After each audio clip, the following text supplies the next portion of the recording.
do battle against Joseph Herrera. Both these players 10-3 in top 8 contention, and we are about to be underway. Looks like they jump-started a little bit here. But Martyr Green on your left, 4-color Rally on your right. Herrera with expeditions that we just who knows.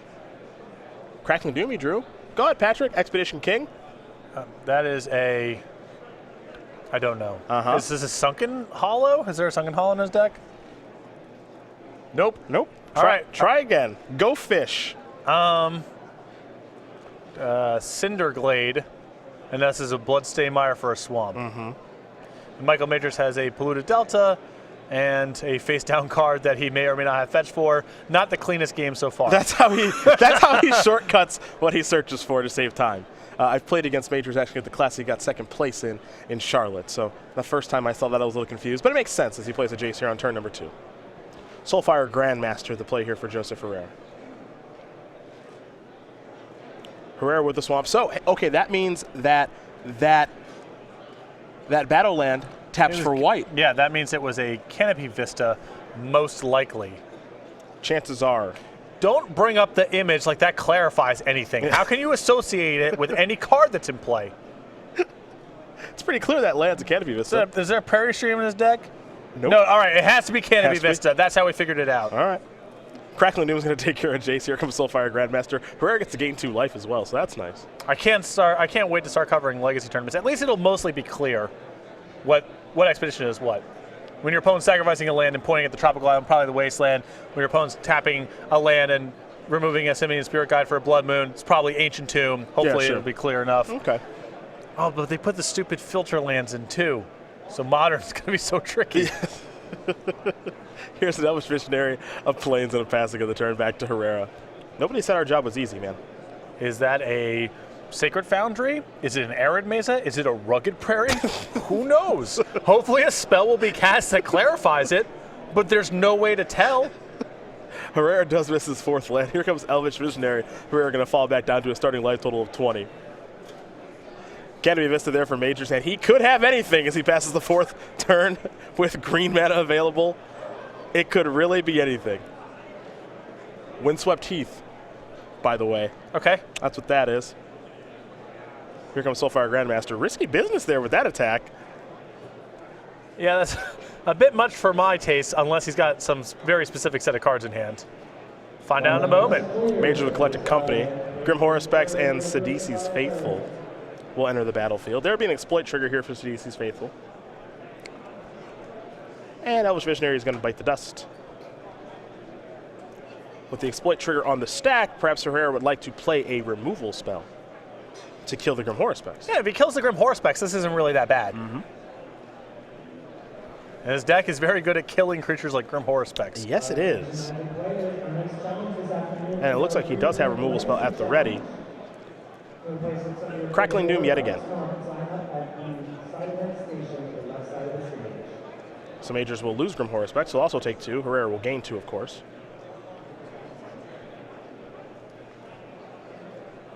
Crackling Doom done resolving, so Joseph places it in his graveyard. And now, does Majors want to still exploit? The answer is yes.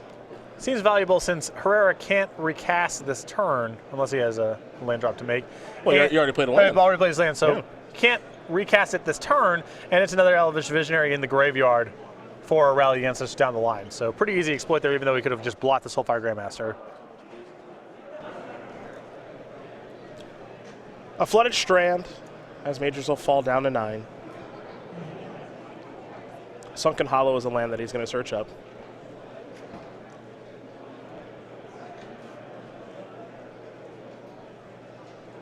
Now there's Zulaport Cutthroat.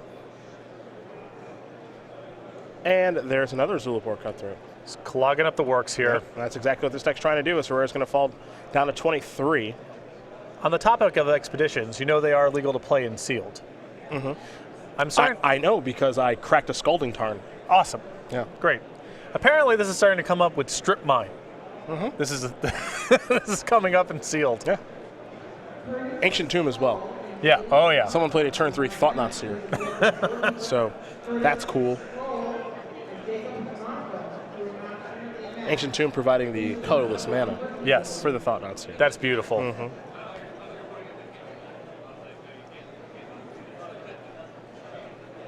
Soulfire Grandmaster. And Herrera will just pass the turn back. Access to some red mana here for Fiery Impulse. And you can see the problem with Herrera's Game 1 matchup. He's just got a handful of creature removal spells, and Majors is making the game about something else entirely. Nantuko Husk has arrived. Herrera will respond, kill his Illiport Cutthroat. He'll gain some life. Majors will also gain some life here. On the surface, this all looks fine. Majors is casting some creatures, Herrera's killing some creatures. It looks like the game is pretty close to neutral, but because of Rally of the Ancestors, these kind of exchanges don't get Herrera anywhere in the long term. Yeah, both players exchanging resources, as it were, back and forth, but eventually Majors will draw the ultimate trump card in Rally. We assume. I mean, he is at 11, and it's Herrera's job to try to get him dead before he does draw Rally. Crackling Doom, the draw here for Joseph this turn.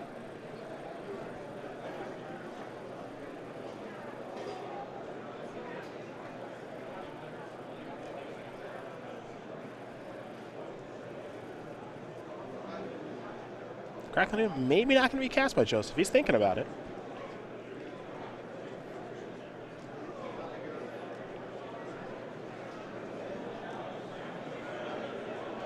Not just yet.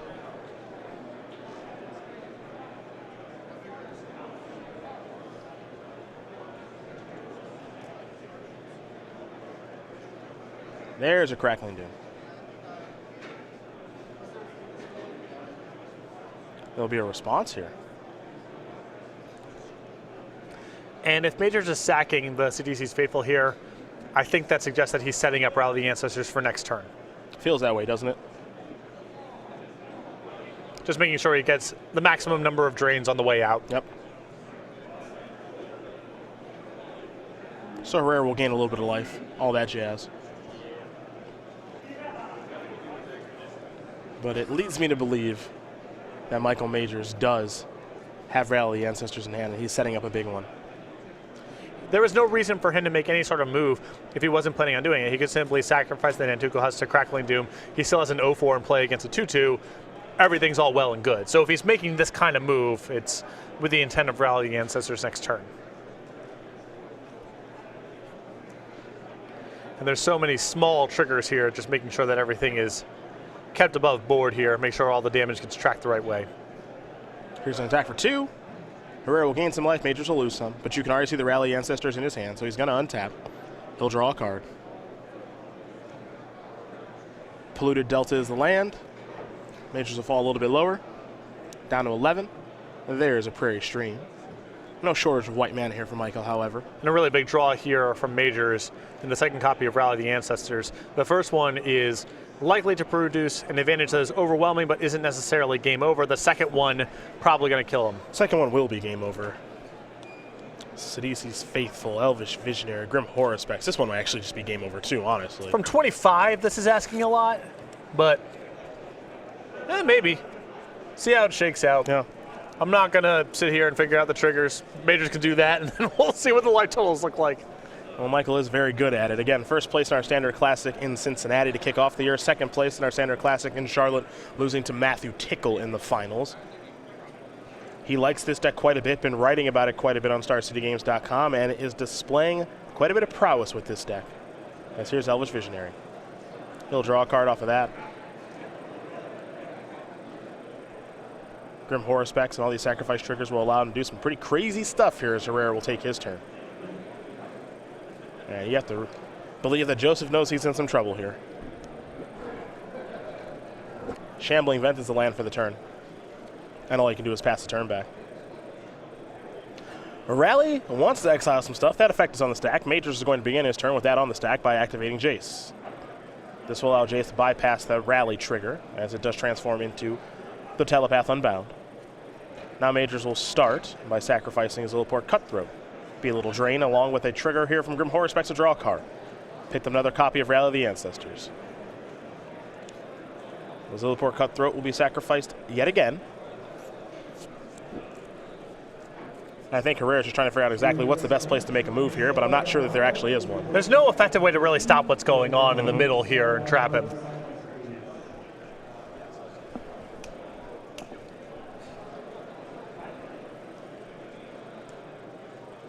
It would require quite a bit of sloppiness here from Majors, and that does not seem to be in his wheelhouse with this deck. Not from him, that's for sure.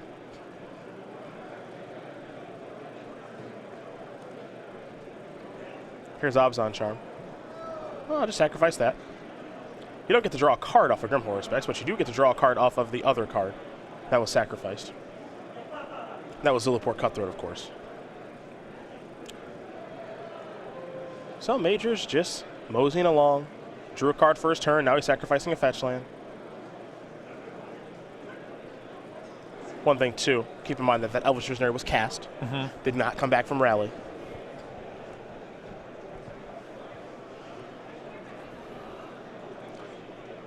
Now here's Catacomb Sifter.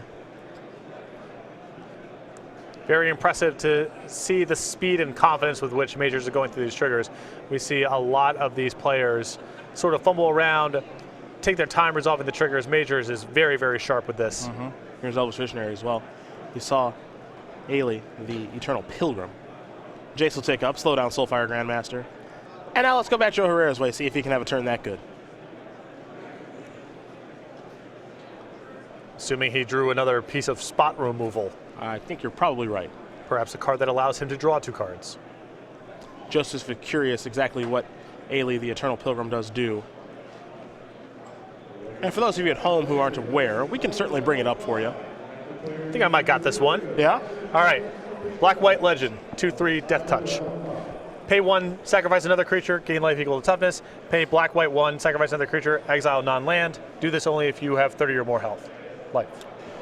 Activate this ability only if you have at least 10 more life than your starting life. Sorry, Commander people. Yeah, Commander people, I'm sorry. It's 50 or 60 or whatever. This is a legendary creature, yeah, so could be a commander. Yes. Yeah.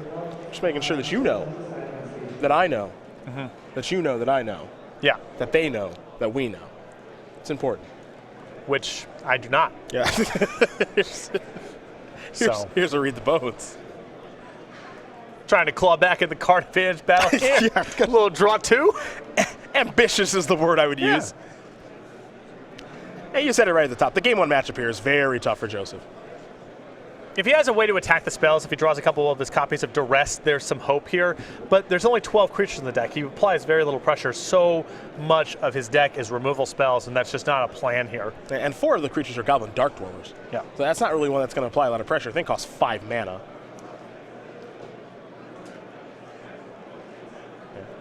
Herrera wants to get a good look at the hand before he's going to concede this game, as this one's long. I think that was Majors flashing more copies of Rally in response to the roast there, saying to Herrera, okay, you're going to die next turn, let's move this along. Yeah, if you roast on my creatures, I'm going to rally, get some stuff back, make this even worse for you. Herrera is aware of that, he will concede the game. So Michael Majors will win game number 1 here over Joseph Herrera. 4-color Rally, up a game here over Martyr Green as we take a look at each player's sideboard. And we will start with Joe Herrera, who has an Of Nicholas Reignited, a Virulent Plague, 3 Infinite Obliteration, 3 Inoffensive the Foremost, 3 Transgress the Mind, Dark Petition, Utter End, Dragonlord Atarka, and a Painful Truth. Some stuff to like here, some stuff to improve the matchup. The 3 copies of Anafenza, I believe, will be coming in here. The 3 copies of Transgress the Mind are solid. Infinite Obliteration is a card that is controversial in the 4-color Rally matchup. Michael Majors has actually called it out in an article as a card he's fine to play against. I think it's very powerful here, but some people like it a lot here to try to attack cards like Zulaport, Cutthroat, and Nantuko Husk, break up the combo.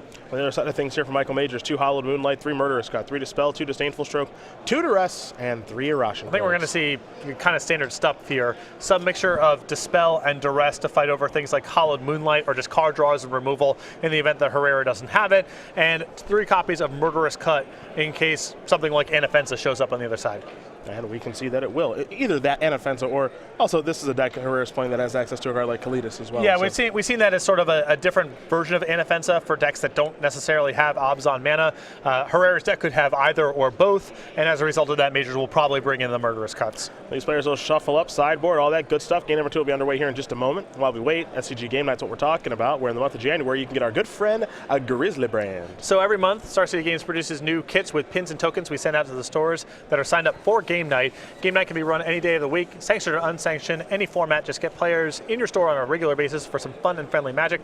This is the January kit. Coming up soon is February, Magus of the Moo, and the March kit we have as well, Grim Lobomancer.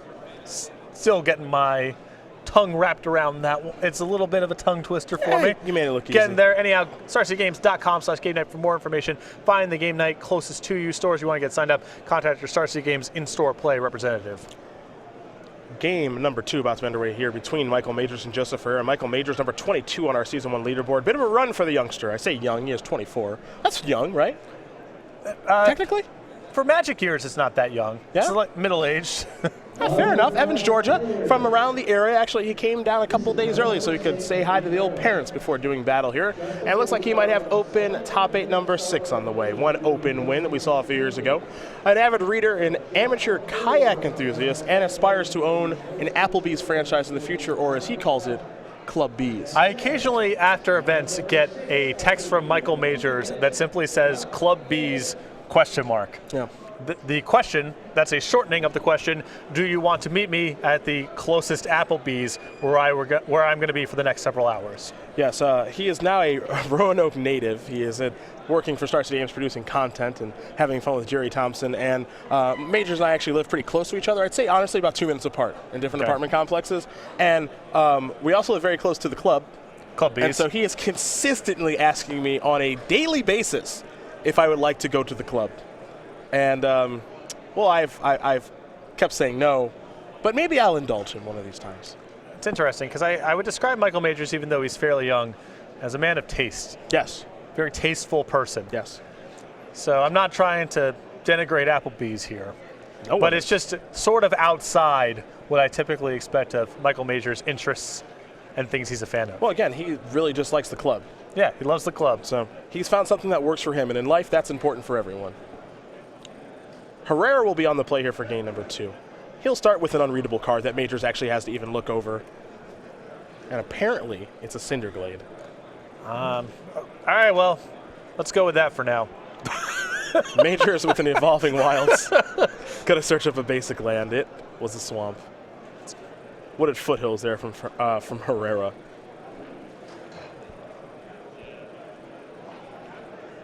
A forest, an Elvish Visionary, and a drawing of a card. Let's head back Herrera's way. He'll sacrifice that Wooded Foothills, fall down to 19. It's tough because the last time we had Herrera on camera, I felt like I was really firing on all cylinders with correctly identifying the expeditions. But after being wrong in game 1, I just got no confidence in my game anymore. You were doing good. I felt like I was doing pretty good, you know? And then what? Then I'll go with Canopy Vista.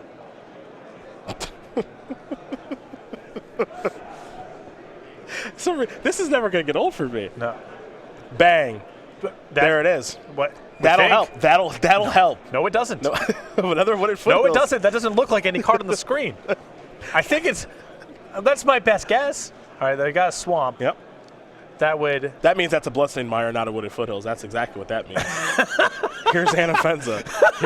Yeah, that is clearly what that means. Non-expedition Anafenza. Yeah. Quickly identify Thank God.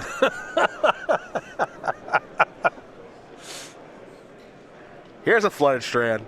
That's a Murderous Cut. I'm bringing the beats here with Elvish Visionary in just a moment. Anafenza down. And I've been saying this over the course of the whole broadcast. I think Anafenza is a fine card to have in your sideboard. If you want it, that's okay. If you really want to attack Rally, I think you've got to get away from some of these creatures. I don't think they're that effective now with Reflector Mage being in the main deck on top of the removal spells in the sideboard. I've not seen a post-board game where Kalitas or Anafenza was just a factor at all. Yeah, it's time to go to something else. The game plan against Rally is going to have to change. Having an Anafenza or a Kalitas, as you did mention, it's just not going to work anymore. Murderous Cuts and Reflector Mages and any other removal spell they want to play. I love my new plan, if I were to approach this, would be sweepers and spot removal spells backed up by counters or discard. I like that recipe. But Kolaghan's Command, looking to get back Anafenza and make Majors discard an island. Majors will untap, take a draw step. Looks like Eiley, Eternal Pilgrim was the draw. Sunken Hollow enters the battlefield untapped. Beat down to the Elvish Mystic. And Majors will just pass. Nothing to do. Go. The old turn 4 sigh. Yep. Classic nothing to do. Flooding out. See, I discarded a land last turn. It's just nothing but lands. Yep.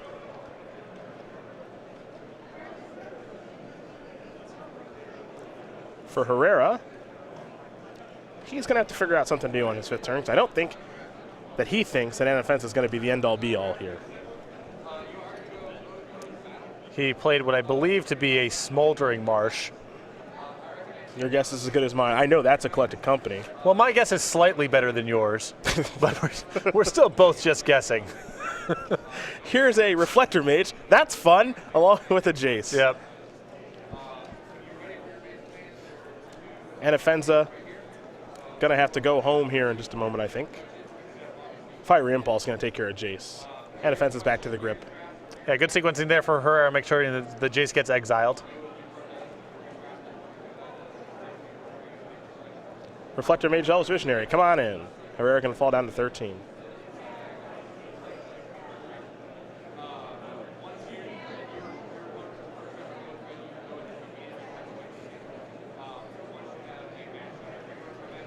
And now, Eternal Pilgrim, pass that turn back. Herrera, Infinite Obliteration hand, let's make it 2.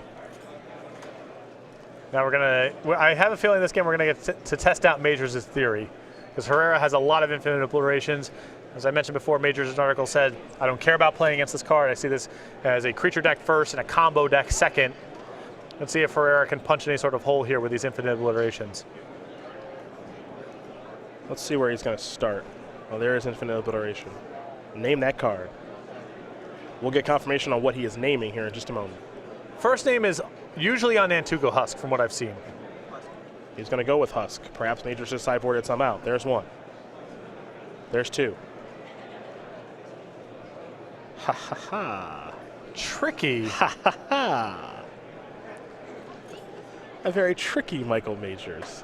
And because he has Eiley in the deck, it's not like this is his only way to sacrifice and do some stuff with Rally. For the record, Majors with 3 copy of Nantuko Husk in the main deck. So it looks like he's taken out 1 of them. Board down just a touch. Just a light shaving. Mm-hmm.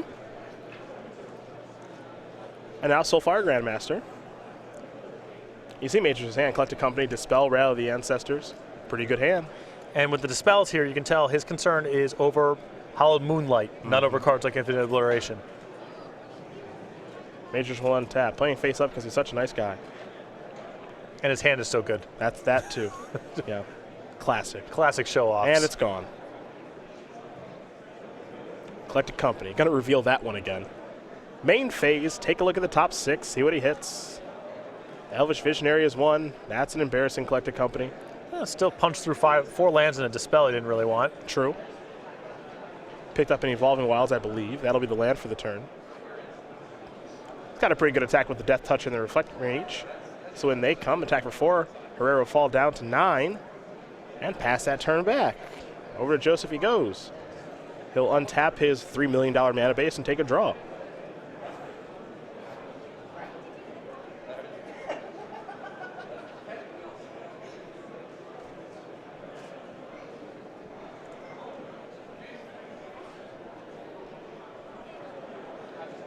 Joe going to shuffle the deck there from the Evolving Wilds to be sacrificed. Major is always trying to save time. Got to finish these matches.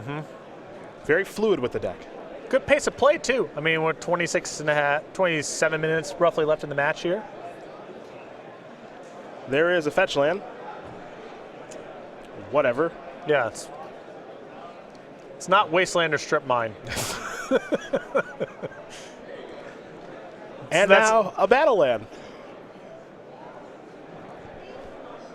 This is where you chime in and tell us which one it is. It's Smoldering Marsh. Okay.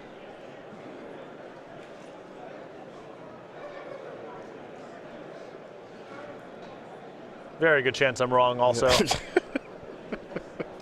All right, if he's casting Infinite Obliteration, that means double black, so that increases the likelihood of it being Smoldering Marsh. Sidisi's Faithful is the name. So I guess Herrera's plan at this point is to try to just lean on Anafenza as being a lock piece if he can Infinite Obliteration all the ways that Majors has to get it off of the battlefield. It seems like a long ball prospect here because of Reflector Mage and Murderous Cut, but that seems to be the course of action. Seems reasonable to me. And there's Anafenza. Time to draw. Picked up another copy of Rally.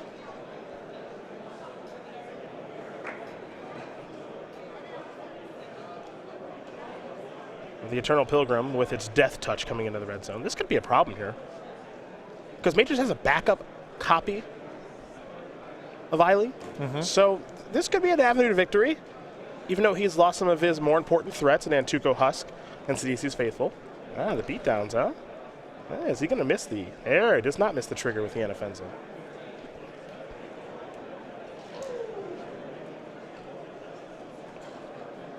Majors with a gang block. Well, he's got a bunch of dispels in his hand, so... Seems pretty safe to me, right? Yeah. That's just some sort of uncounterable threat we're not thinking of. Soulfire Grandmaster wants to Fiery Impulse. Well, dispel that. And Joe, you knew about that one. You saw my hand. Yeah, this is really rough here for Herrera because it seemed like he took kind of this long ball strategy in just the hopes that Anafenza was going to lock Majors out of the game once enough of the ways to get Anafenza off the battlefield had been stripped from Majors' deck. So you can't make that attack. You're banking on the Anafenza being a game-winning play. Majors will draw. Another copy of Collected Company. Collected Company on the main phase. Take a look at the top 6. Catacomb Sifter's in there, so it's at least one hit. There's also a Jason and Grim Horror Specs. Murderous Cut as well. Can't take that one, of course. See what Majors deems the most important here. Sifter, Jace. And I like Majors, with no copies of Nantuko Husk left in the deck, makes a lot of sense to de-emphasize Grim Horror Specs because that can just get killed by a shock. By taking Catacomb Sifter, he's got just more stuff in play, more attackers, and with the Jace, if that survives, now he gets to start flashing back Collected Companies, and he can beat Herrera without even having to touch the copies of Rally the Ancestors in his hand. He just gets the chance to just keep on going wide. Just keep on going wide, with Dispel backup. Yeah. Break up any removal spell or any effort from Herrera to get back in the game. Majors will sacrifice Elvish Visionary to Eiley, excuse me. Gain a little bit of life. Get the Scry. Draw a card. Activate Jace. Pluto Delta the draw. Rally the Ancestors he can probably let go here. But I'll go with Pluto Delta instead. Got a lot of extra lands in hand. This is true.